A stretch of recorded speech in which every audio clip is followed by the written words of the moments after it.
الحمد للہ وکفا وسلام علی عبادہ الذین اصطفى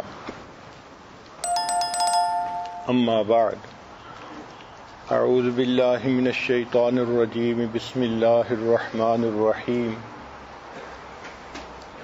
والعصر ان الانسان لفی خسر الا الذین آمنوا وعملوا الصالحات وتواصوا بالحق وتواصوا بالصبر سبحان ربک رب العزت عما یصفون وسلام علی المرسلین والحمد للہ رب العالمین اللہم صل علی سیدنا محمد وعلی آل سیدنا محمد وبارک وسلم۔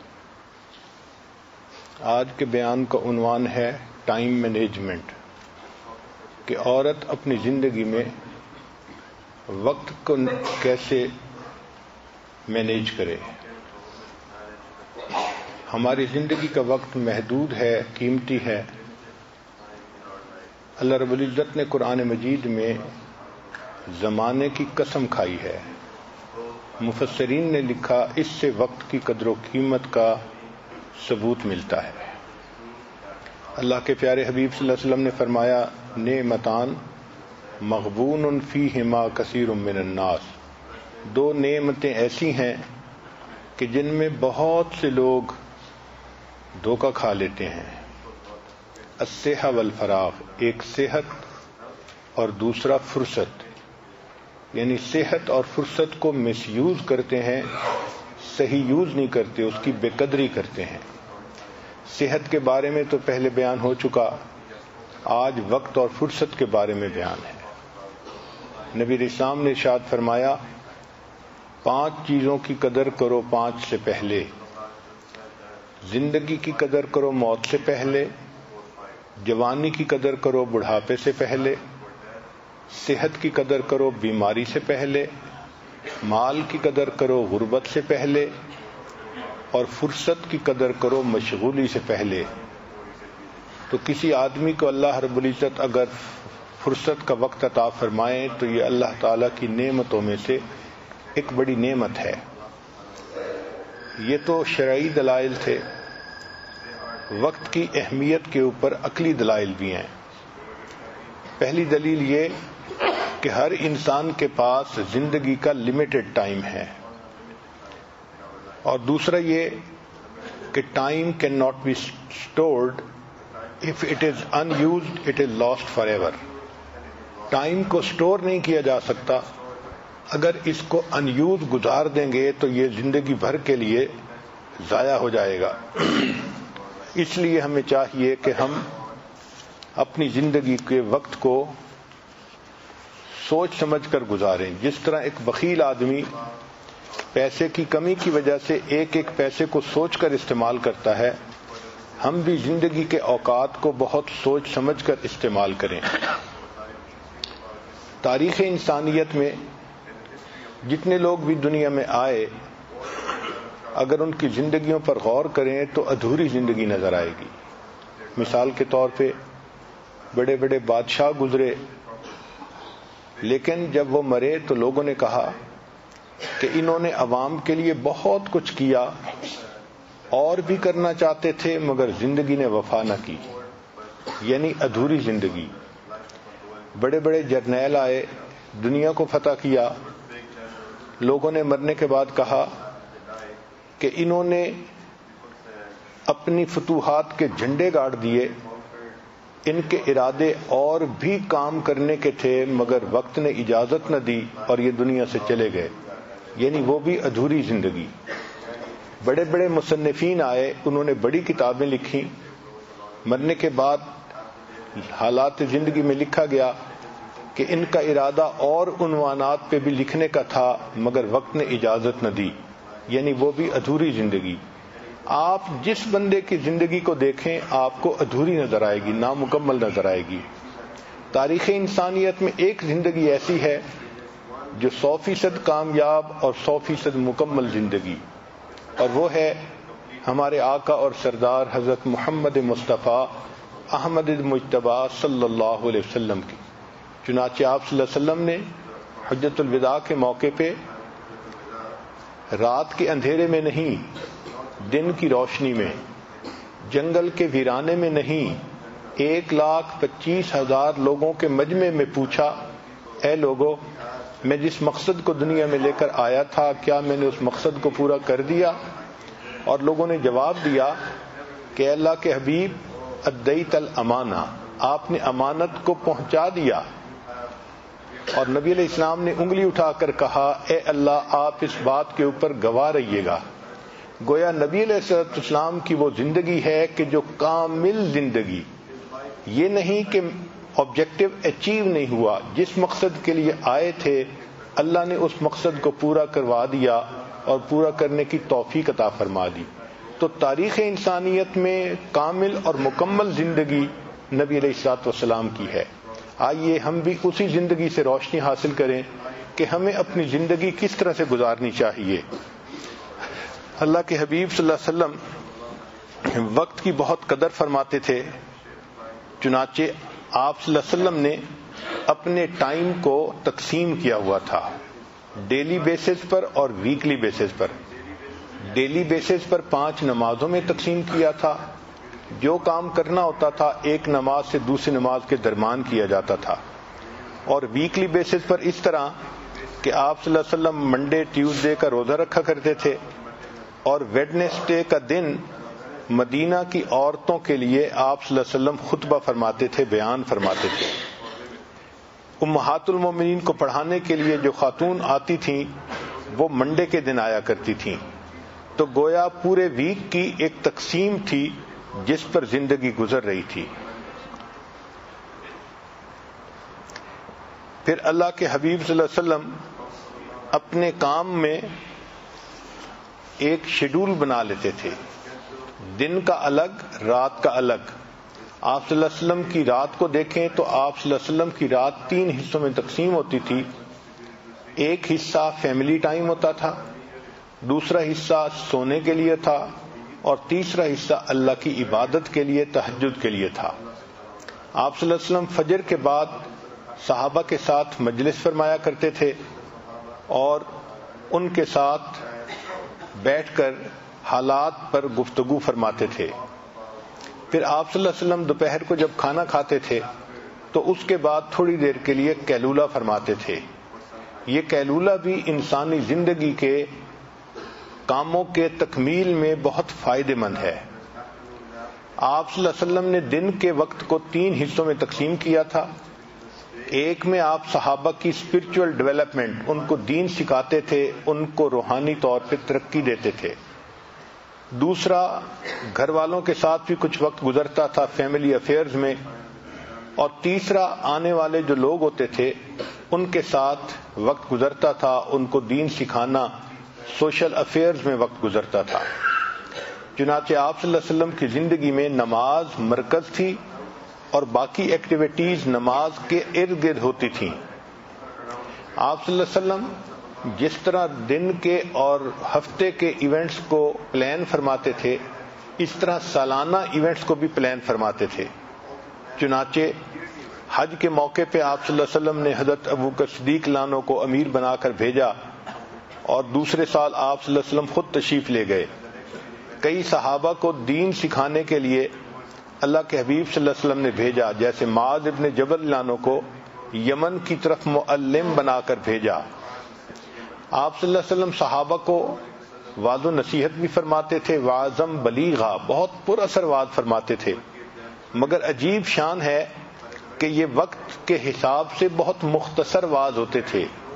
ان کی ڈیوریشن 10 منٹ کے آگے پیچھے ہوتی تھی، اور بعض اوقات تو 3 سے 5 منٹ کا خطبہ ہوتا تھا۔ ایک مرتبہ اللہ کے حبیب صلی اللہ علیہ وسلم نے جہاد کا خطبہ دیا، اس کے کل الفاظ جو گنے تو وہ 130 الفاظ تھے۔ آپ غور کیجئے کتنے بامانی الفاظ ہوں گے کہ 130 الفاظ میں پورا خطبہ مکمل ہو گیا۔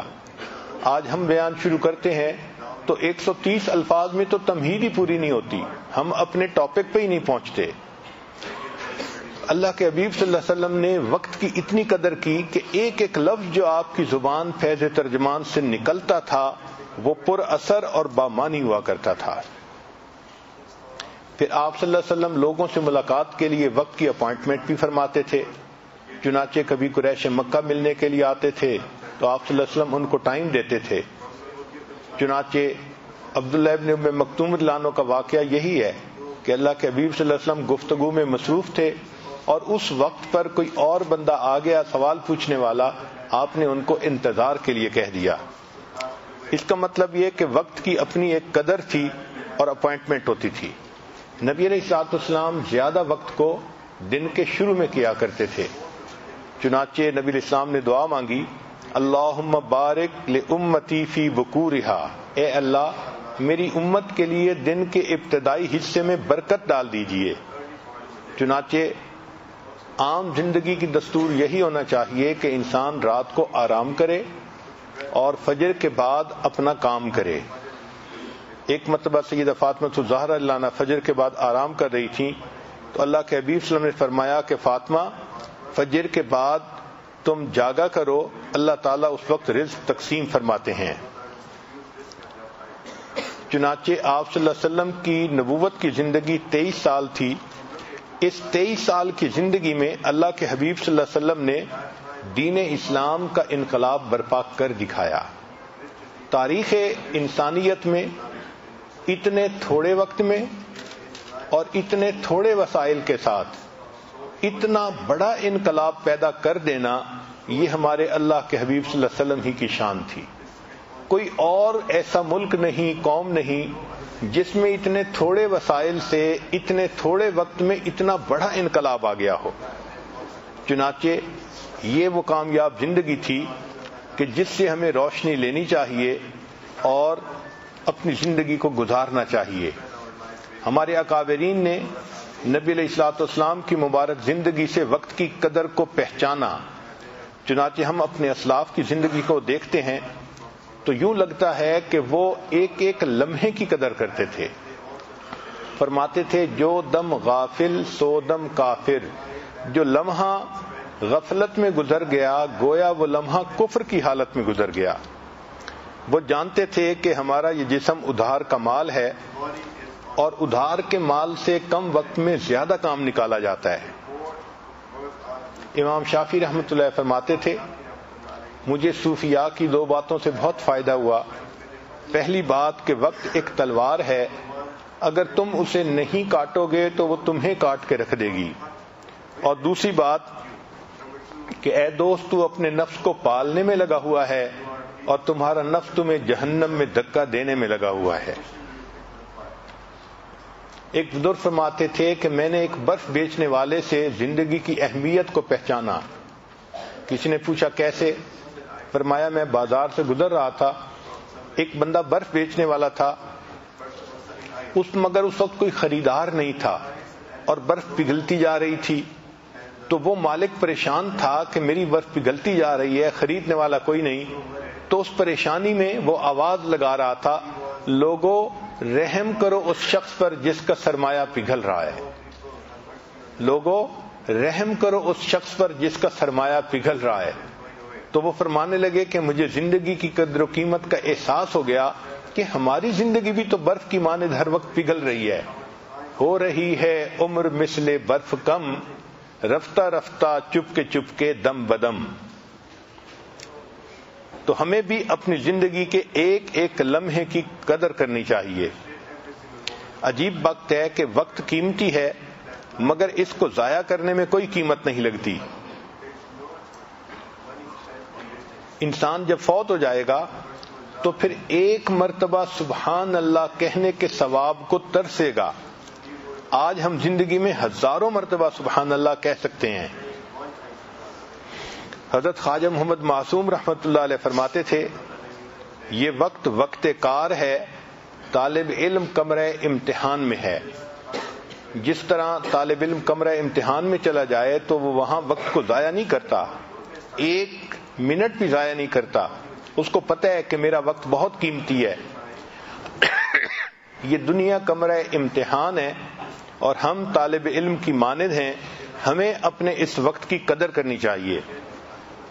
ہمارے سلسلہ کے ایک بزرگ تھے خواجہ حسین علی وہاں بچراں والے, ان کا یہ حال تھا کہ آخری عمر میں اگر کوئی آدمی ملنے کے لیے آتا تھا تو حضرت اس سے سلام دعا کرتے تھے اور فرماتے تھے بھائی آپ نے بھی آخرت کی تیاری کرنی ہوگی، میں نے بھی کرنی ہے، اچھا قیامت میں ملیں گے۔ ہر آنے والے کو یہی کہتے تھے بھائی آپ نے بھی تیاری کرنی ہوگی، میں نے بھی تیاری کرنی ہے، اچھا ہم آخرت میں ملیں گے۔ تو ہمارے اکابر نے اپنے آپ کو خوب مصروف رکھا دین کے کام میں، عبادت میں۔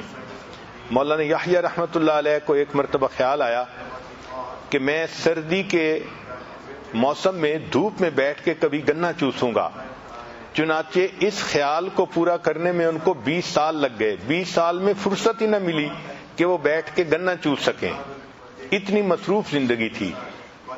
امام نووی رحمۃ اللہ علیہ ریاض الصالحین جنہوں نے لکھی، وہ 24 گھنٹے میں صرف ایک مرتبہ کھانا کھاتے تھے اور باقی کھانے کا وقت بچا کے بھی اپنے علمی کام میں لگا دیا کرتے تھے۔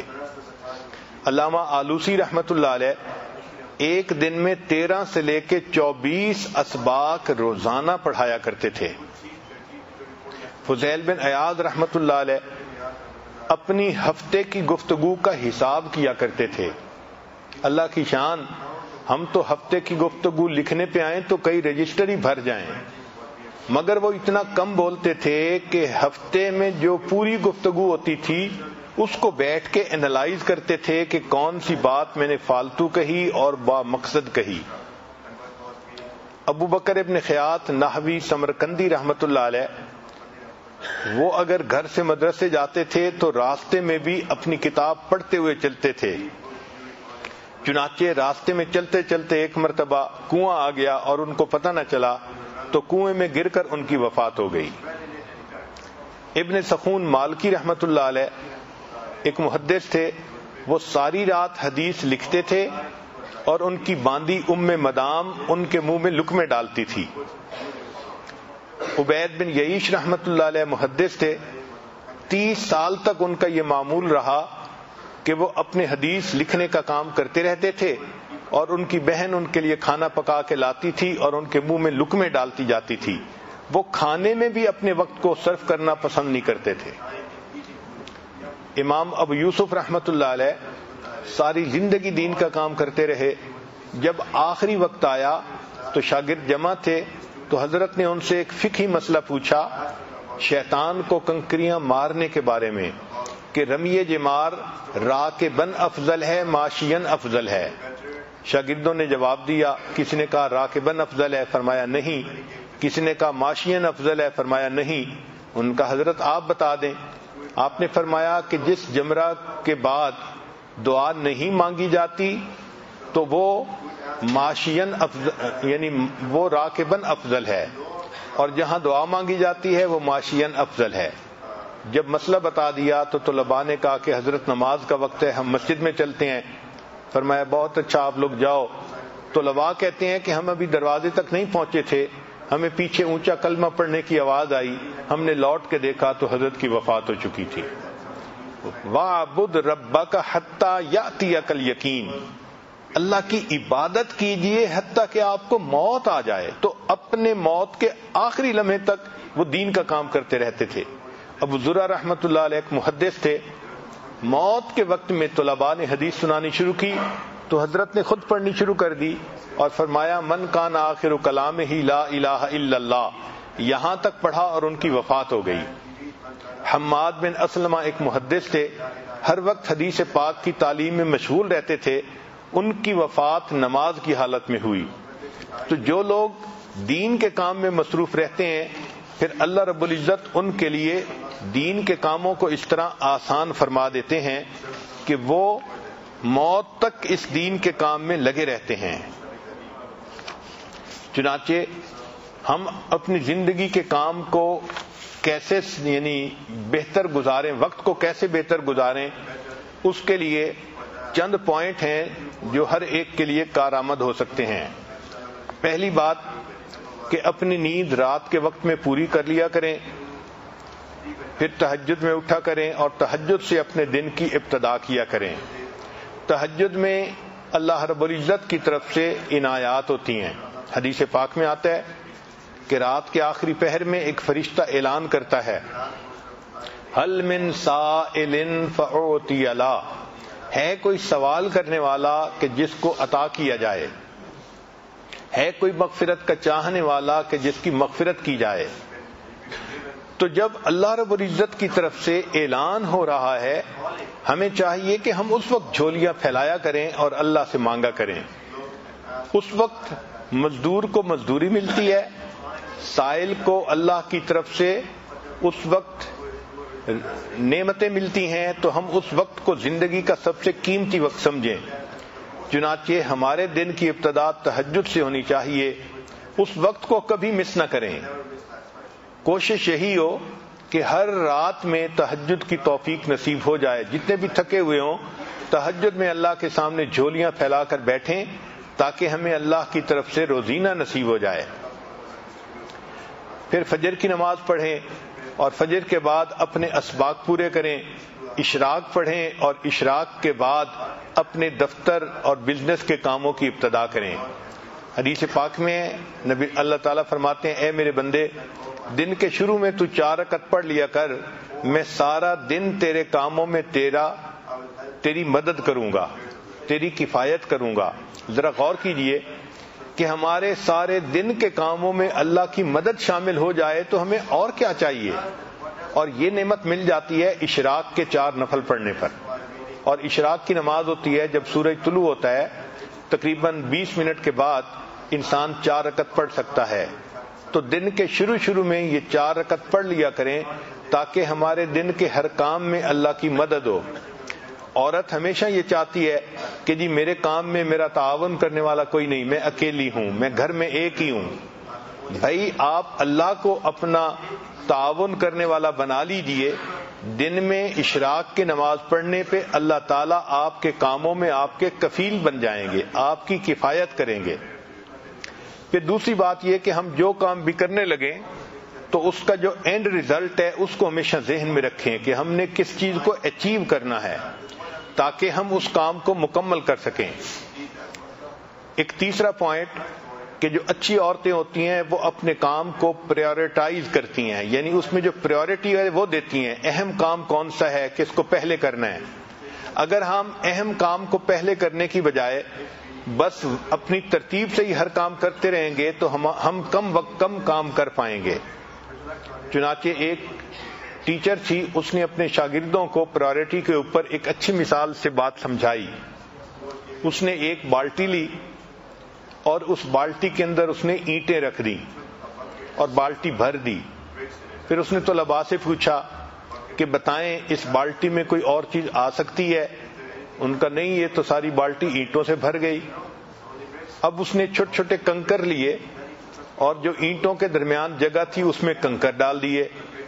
اس نے کہا دیکھو آپ تو کہہ رہے تھے کہ جگہ نہیں، اس میں تو اتنی جگہ تھی کہ کنکر بھی آ گئے، اب بتاؤ کوئی جگہ ہے؟ ان کا نہیں، اس میں تو اب کوئی بھی جگہ باقی نہیں۔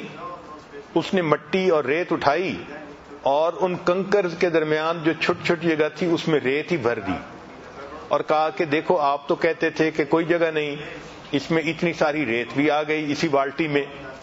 پھر اس نے پوچھا بتاؤ اس میں اور جگہ ہے؟ تو طلباء نے کہا کہ نہیں، اب تو کوئی جگہ نہیں بچی۔ اس نے پانی کا جگ لیا اور اس بالٹی کے اندر ڈالا، چنانچہ اس پورا جگ اس پانی یعنی پورا پانی کا جگ بالٹی کے اندر آ گیا۔ اس نے کہا دیکھو ابھی اس میں اتنی جگہ باقی تھی۔ پھر اس نے کہا کہ اچھا بتاؤ کہ آپ نے کیا سیکھا؟ انہوں نے کہا کہ ہم نے یہ سیکھا کہ آپ اس میں جگہ بناتی ہی چلی گئیں۔ اس نے کہا نہیں، اس میں نے تمہیں یہ بات سکھانی تھی کہ پریورٹی اصل چیز ہوتی ہے۔ اگر میں اس بالٹی کو پانی سے پہلے بھر دیتی تو اس میں نہ اینٹیں آ سکتی تھیں، نہ ریت آ سکتی تھی، نہ کنکر آ سکتے تھے۔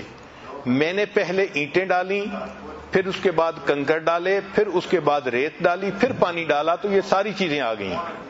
تو ہمارے وقت کی بھی یہی مثال ہے کہ اگر ہم پریورٹی کے بغیر کام کرنے لگیں گے تو کام نہیں کر سکیں گے، اور اگر پرائورٹائز کر لیں گے تو دیکھیں ایک کام کے اندر دوسرے کا وقت نکل آئے گا، دوسرے کے اندر تیسرے کا، اور ہم کئی سارے کاموں کو ایک وقت میں کر سکیں گے۔ آج ہماری زندگی کا ایک بڑا مسئلہ ہے کہ ہم وقتی کاموں کے پیچھے لگ کے اصلی کاموں کو بھول جاتے ہیں۔ اصلی کاموں کو کہتے ہیں امپورٹنٹ ورک اور وقتی کاموں کو کہتے ہیں ارجنٹ ورک. جس عورت کو دیکھو ارجنٹ ورک میں لگی ہوتی ہے امپورٹنٹ کام کو بھول جاتی ہے. چنانچہ ہماری توجہ ساری کی ساری ارجنٹ کاموں پہ ہوتی ہے اس لیے کہ وہ نظر آتے ہیں، اور جو امپورٹنٹ کام ہوتے ہیں وہ کئی دفعہ فوری نظر نہیں آتے. مثلا اپنے مقصد کو سامنے رکھنا یہ امپورٹنٹ کام ہے، اور وقتی ضرورت کے پورا کرنا یہ ارجنٹ کام ہے. وقتی کاموں میں سے کال اٹینڈ کرنا یا سیل لگی ہوئی ہے وہاں سے کچھ شاپنگ کرنا یہ وقتی کام ہے، اور جو امپورٹنٹ کام ہے وہ ہے بچوں کی تربیت کرنا، خاوند کو خوش رکھنا، گھر کے کاموں کو پورا کرنا، اپنے نفس کا تزکیہ کرنا، یہ امپورٹنٹ کام ہے. اب ہوتا کیا ہے کہ ارجنٹ کاموں میں لگ کے عورتوں کو نماز کی بھی فرصت نہیں ملتی، گویا امپورٹنٹ کاموں کو بھول جاتی ہیں. سکسیسفل پرسن وہ ہوتا ہے جو امپورٹنٹ کاموں کو یاد رکھتا ہے اور ان کو بھولتا نہیں. چنانچہ 3 لفظ یاد رکھیے، 3 سٹیپ ہیں کامیاب زندگی کے: اپنے کاموں کو پریورٹائز کرنا، دوسرا ان کو آرگنائز کرنا، اور تیسرا زندگی میں ایک ڈسپلن پیدا کرنا. اگر کام کرتے کرتے آپ تھک جائیں تو کوشش کریں کہ درمیان میں دوپہر کے وقت 10-15 منٹ کا ایک نیپ لے لیں، اس سے انسان فریش ہو جاتا ہے. بہت ساری عورتیں ای میل کے کاموں میں بہت وقت ضائع کر لیتی ہیں. ای میل مینجمنٹ، اس کا نام ہے 4D مینجمنٹ،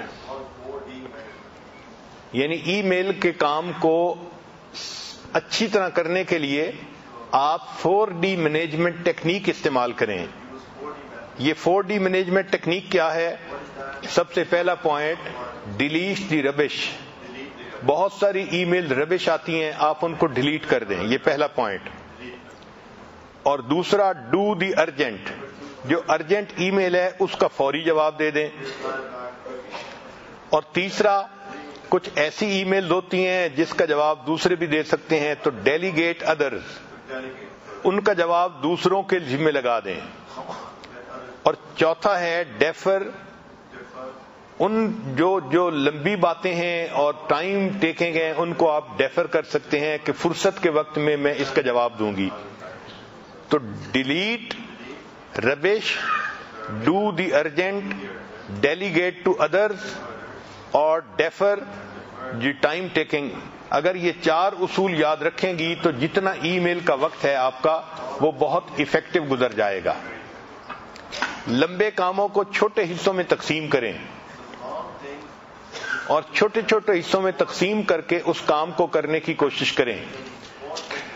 طبیعت نہ بھی چاہے تو بھی 10 منٹ کا کام آپ مکمل کر لیں. پھر روزانہ ایویلیویٹ کیا کریں کہ میں نے آج کے دن کا کام کیسے نکالا اور میں نے کتنا کام مکمل کیا. اس کے لیے آپ اپنی ڈائٹ کا بھی خیال رکھیں تاکہ آپ کی طبیعت چاقو چوبند رہے اور اپنے کام کو آپ اچھے طریقے سے کر سکیں.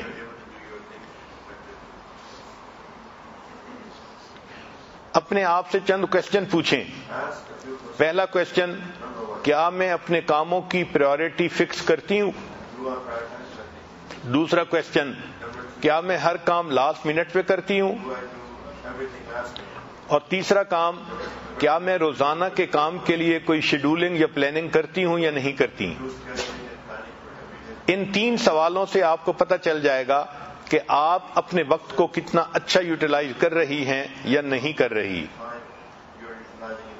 ڈسپلن کی ہے انسان کی زندگی کی. نماز اور روزہ یہ ہمیں ڈسپلن سکھاتا ہے کہ ہر کام کو اپنے وقت پہ کرنا. سیدنا یوسف علیہ السلام کا واقعہ قرآن مجید میں ہے. اس میں اللہ کے پیارے نبی علیہ الصلوۃ والسلام نے بجٹ پلاننگ کی تھی.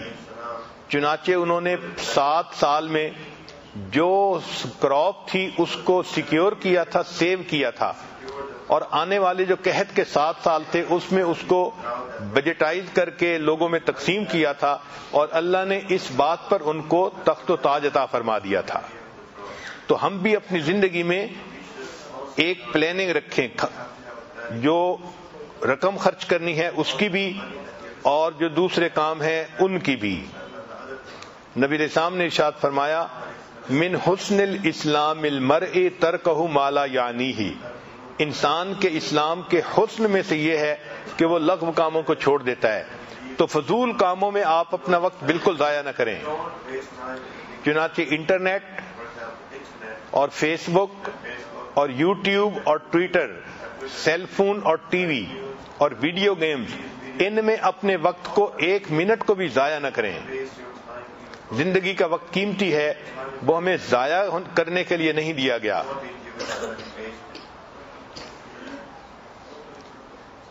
اور جو معمولی کام ہو ان کو نو کہنے کی عادت ڈال دیں۔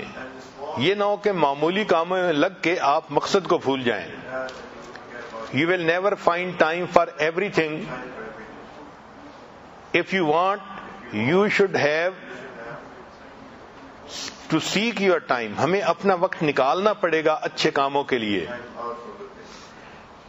چنانچہ ہر کام کو اگر آپ بسم اللہ سے کریں گی، جو اچھے کام ہیں، تو بسم اللہ سے کام میں برکت آ جاتی ہے، تھوڑے وقت میں زیادہ کام ہو جاتا ہے۔ اگر ایک عورت ہاؤس وائف ہے اور وہ گھر کے ہی کام کرتی ہے تو اس کے لیے بھی کچھ پوائنٹ ہیں جو ذہن میں رکھیں۔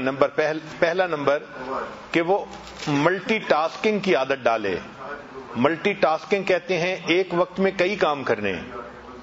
مثلا اگر وہ کچن میں ہے تو ایک وقت میں 2 سالن پکا لینا، 3 سالن پکا لینا، اس میں وقت کم لگتا ہے۔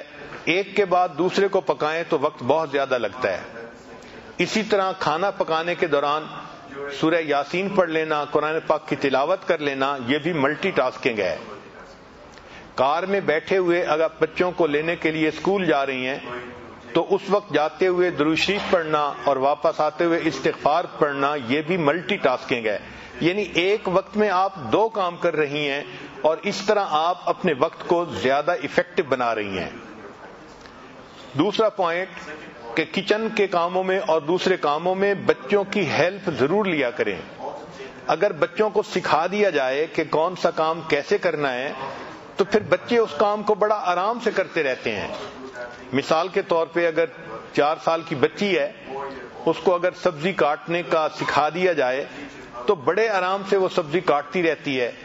یا کوئی اور ایسا کام جو بار بار کرنا ہے تو بچے ایسا کام کر کے خوش ہوتے ہیں۔ بہت ساری عورتیں بچوں سے ہیلپ نہ لے کے اپنا وقت کا نقصان کر لیتی ہیں۔ چنانچہ اگر گروسری کرنی ہے تو اس کی لسٹ بنائیں تاکہ پورے ہفتے میں 1 مرتبہ گروسری کرنی پڑے۔ کئی عورتیں ہر دن اور ہر دوسرے دن گروسری کرنے کے لیے جاتی ہیں اور ان کا وقت اس طرح بہت زیادہ ضائع ہوتا ہے۔ ایک پوائنٹ یہ ہے کہ کام کو پینڈنگ نہ چھوڑیں۔ جس کام کو آپ نے پینڈنگ چھوڑ دیا وہ چھوٹ ہی گیا۔ مثلا دسترخوان لگا ہے، اب اس کو یہ نہیں کہ میں شام کو سمیٹ لوں گی، اسی وقت اس کو سمیٹیں۔ یہ بھی غور کریں کہ اگر آپ کپڑوں کو استری کر رہی ہیں تو ان کپڑوں کو کریں کہ جن کو کرنے کی ضرورت ہے۔ اب مثلا آپ نے اگر کوئی ایسا لباس پہننا ہے جو اندر پہنتے ہیں، جیسے مردوں کے لیے ان کی ویسٹ کوٹ ہوتی ہے، تو ویسٹ کوٹ کو استری کرنے پہ ٹائم لگا دینا، یہ ٹائم کو ضائع کرنے والی بات ہے۔ ایک پوائنٹ یہ بھی ذہن میں رکھیں کہ ٹیکنالوجی کا فائدہ اٹھائیں۔ چنانچہ صفائی میں ویکیوم کلینر کا استعمال کرنا، یا کچن میں ڈش واشر کا استعمال کرنا، یا کپڑے دھونے کے لیے واشنگ مشین کا استعمال کرنا، یہ چیزیں انسان کے وقت کو بچا لیتی ہیں۔ پھر اگر اللہ تعالی نے وسائل دیے ہیں تو میڈ کے ذریعے سے اپنے گھر کے کاموں میں ہیلپ حاصل کریں تاکہ آپ کا وقت فارغ ہو سکے اور اس میں آپ بہتر کام کر سکیں۔ روزانہ مراقبہ کرنا اس لیے ضروری ہے کہ اس سے انسان کے ذہن سے سٹریس کنڈیشن ختم ہو جاتی ہے، ذہن فریش ہو جاتا ہے اور آدمی پروڈکٹیو بن جاتا ہے۔ کام کو ٹالنے کی عادت نہ ڈالیں، کام وہی جس کو آپ اسی وقت کر لیں۔ Secret of your future is hidden in your daily routine. جو کام ہم روزانہ کرتے ہیں اس میں ہمارے جو مستقبل ہے اس کا راز چھپا ہوا ہے۔ انگریزی کی ایک کوٹیشن ہے، half of life is spend to find something to do with the time. ایک اور کوٹیشن ہے کہ we learn value of time when it is lost. جب ٹائم گزر جاتا ہے پھر ہمیں اس کی قدر آتی ہے۔ Water flows away and never comes back. وقت کا بھی یہی معاملہ ہے کہ وہ گزر جاتا ہے اور پھر واپس نہیں آتا۔ Always remember that future comes one day at a time. To choose time is to save time. Time is what we want the most but we use to waste it. ایک بہت اچھی کوٹیشن ہے کہ one thing you can not recycle is wasted time. کہ وہ چیز جس کو آپ ریسائکل نہیں کر سکتی وہ آپ کی زندگی کا وہ وقت ہے جو ضائع ہو گیا، آپ اس کو دوبارہ نہیں اپنی زندگی میں لوٹا سکتی۔ اس لیے ہمارے اکابر اپنی زندگی کے وقت کو بہت احتیاط سے خرچ کرتے تھے، اور آج سائنس نے یہ ثابت کر دیا کہ وقت کی بہت اہمیت ہے، بزنس میں بھی اور مال کمانے میں بھی اور زندگی کے کاموں کو مکمل کرنے میں بھی۔ چنانچہ انڈسٹری کے اندر ایک سسٹم ہے، اس کو کہتے ہیں just in time. Car industry میں جو اسپیئر پارٹس آتے ہیں، پہلے کمپنیاں ان کو خرید کے گوڈاؤن میں رکھتی تھیں اور ان کی بہت ساری رقم ملینز آف ڈالر بلاک ہو جاتے تھے۔ اب انہوں نے ترتیب ایسی بنائی کہ جس لمحے کار کا وہ پارٹ فٹ کرنا ہوتا ہے، عین اس سے چند منٹ پہلے وہ پارٹ ان کو مارکیٹ سے وہاں پہنچ جاتا ہے۔ یہ جسٹ ان ٹائم سسٹم بنا کر انہوں نے بلینز آف ڈالرز کو سیو کر لیا۔ کھیتی باڑی جو کرنے والے لوگ ہیں وہ بھی وقت کا لحاظ کرتے ہیں اور اس سے ان کا فائدہ بڑھ جاتا ہے۔ مثال کے طور پہ جب سیزن ہوتا ہے تو اس وقت سبزی زیادہ ہونے کی وجہ سے اس کی قیمت تھوڑی ہوتی ہے، جب آف سیزن ہوتا ہے تو سبزی کم ہوتی ہے تو قیمت بڑھ جاتی ہے۔ چنانچہ سیزن میں ٹماٹر 5 روپے کلو ملتا ہے اور آف سیزن میں 90 روپے کلو بھی ہم نے خریدا ہے، تو وہی چیز جو سیزن میں 5 روپے کلو تھی آف سیزن میں وہ 90 روپے کلو ہو گئی۔ تو بعض فارمر ایسے ہیں جو آف سیزن ویجیٹیبل کا کام کرتے ہیں اور اسی زمین سے وہ زیادہ پیسے کما لیتے ہیں۔ تو یہ سب ٹائم کا معاملہ ہے کہ انسان اپنے پروڈکٹ کو ایسے وقت میں مارکیٹ میں لائے کہ جس وقت میں مارکیٹ میں اس کی ضرورت ہو، کمی ہو، تاکہ اس کو زیادہ پروفٹ مل سکے۔ تو ڈیمانڈ اور سپلائی کا یہ کرو جنہوں نے سمجھ لیا، یہ وقت کی اہمیت ہی ہے کہ وہ اپنا پروڈکٹ ایسے وقت میں لاتے ہیں کہ جب ان کو بہت پروفٹ ہوتا ہے۔ ہمیں بھی اپنی زندگی کے وقت کی قدر کرنی چاہیے۔ ہمارے اکابر نے دن اور رات کے ایک ایک لمحے کی قدر کی اور انہوں نے کوئی وقت ضائع نہیں کیا۔ چنانچہ اگر ہم زندگی کی قدر سیکھنا چاہیں تو مرنے والے سے پوچھیں کہ مرنے والے کے دل میں زندگی کی کیا قدر ہے۔ اتنا اس کے دل میں افسوس ہوتا ہے، کاش میں نے اپنی زندگی کا ٹائم اچھا گزارا ہوتا۔ اس لیے قرآن مجید نے کہا کہ مرنے والا کہتا ہے رب ارجعون، اے اللہ مجھے واپس لوٹا دیجئے، ایک موقع اور دے دیجئے، اب میں بڑی اچھی زندگی گزاروں گا۔ کلا، فرمایا ہرگز نہیں، یہ تو ایک ہی موقع ہے جو ہم ہر بندے کو دیتے ہیں۔ تو زندگی کی قدر و قیمت سیکھنی ہو تو مرنے والوں سے اس کی بات قدر پوچھو۔ اگر ہم سال کی قدر سیکھنا چاہتے ہیں تو ہم اس طالب علم سے اس کی قدر پوچھیں جس نے اپنی جاب کے پلان بنائے ہوئے تھے، میرج کے پلان بنائے ہوئے تھے، اور وہ اپنے فائنل ایگزام کے اندر فیل ہو گیا اور اس کے سارے پلان دھرے کے دھرے رہ گئے. تو سال کی قدر معلوم کرنی ہو تو اس اسٹوڈنٹ سے پوچھیں جو اپنے فائنل ایگزام کے اندر فیل ہو جاتا ہے. اگر مہینے کی قدر معلوم کرنی ہے تو اس عورت سے پوچھیں کہ جس کے ہاں پری میچور بچہ پیدا ہو گیا. وہ وش کرتی ہے کہ کاش میرے چند دن اور گزر جاتے، 1 مہینہ اور گزر جاتا تو میرا بیبی صحت مند پیدا ہو جاتا. اگر ہم ہفتے کی قدر کرنا چاہتے ہیں تو ہمیں چاہیے کہ ہم اس بندے سے پوچھیں جو ویکلی نیوز لیٹر نکالتا ہے کہ ایک ویک کے دن اس کے نزدیک کتنے اہم ہوا کرتے ہیں. اگر ہم ایک دن کی قدر معلوم کرنا چاہتے ہیں، ہم اس مزدور سے پوچھیں جو ہینڈی مین یا ڈیلی ویجز کا کام کرتا ہے، روزانہ کما کے لاتا ہے اور اگلے دن کے لیے بچوں کے لیے کھانا اس کا انتظام ہوتا ہے. اب وہ صبح سے بیٹھا ہوا ہے، 2 گھنٹے گزر چکے اور اس کو گھر لے جانے والا کوئی نہیں، اور وہ بار بار گھڑی دیکھتا ہے اور سوچتا ہے کہ آج اگر مجھے کام نہ ملا تو کل میرے بچے بھوکے رہیں گے. اس دن کی قدر اس مزدور سے پوچھئے کہ دن اس کے نزدیک کتنا قیمتی ہوتا ہے. 1 گھنٹے کی قدر معلوم کرنی ہے، ہم اس ماں سے پوچھیں کہ جس کے بیٹے کا آپریشن ہونا تھا 1 گھنٹے کا اور وہ آپریشن تھیٹر کے باہر بیٹھ کے انتظار کر رہی ہے. اگر ہم 1 منٹ کی قدر معلوم کرنا چاہتے ہیں تو ہم اس پیسنجر سے پوچھیں کہ جو ایئرپورٹ پہ پہنچنا چاہتا ہے، فلائٹ کہیں مس نہ ہو جائے اور وہ ٹریفک جیم کے اندر پھنس گیا ہے، اس وقت اس کی طبیعت 1 منٹ کی کتنی ویلیو کر رہی ہوتی ہے. اگر ہم 1 سیکنڈ کی قدر و قیمت معلوم کرنا چاہتے ہیں تو ہم اس بندے سے پوچھیں کہ کار ایکسیڈنٹ میں اللہ نے جس کو بچا لیا، 1 سیکنڈ کے اندر اللہ نے اس کو ایکسیڈنٹ سے محفوظ فرما لیا.